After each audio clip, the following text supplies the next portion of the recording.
بسم اللہ الرحمن الرحیم۔ اللہ کے نام سے شروع کرتا ہوں جو بڑا مہربان نہایت رحم کرنے والا ہے۔ سورۃ بقرہ آیت نمبر 20۔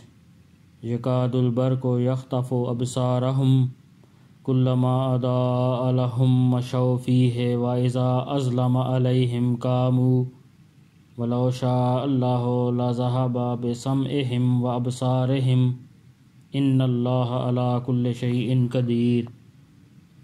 ایسا لگتا ہے کہ بجلی ان کی آنکھوں کو اچک لے جائے گی، جب بھی ان کے لیے روشنی کر دیتی ہے وہ اس روشنی میں چل پڑتے ہیں، اور جب وہ ان پر اندھیرا کر دیتی ہے تو وہ کھڑے رہ جاتے ہیں، اور اگر اللہ چاہتا تو ان کے سننے اور دیکھنے کی طاقتیں چھین لیتا۔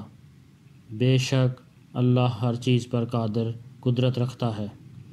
تمہیں اور ان لوگوں کو پیدا کیا جو تم سے پہلے گزرے ہیں تاکہ تم متقی بن جاؤ۔ سارے جہاں کا پیدا کرنے والا اللہ تعالیٰ ہے۔ جب کچھ نہیں تھا تو اللہ تعالیٰ کی ذات موجود تھی، اس لیے عبادت کے لائق صرف اور صرف اللہ تعالیٰ کی ذات ہے۔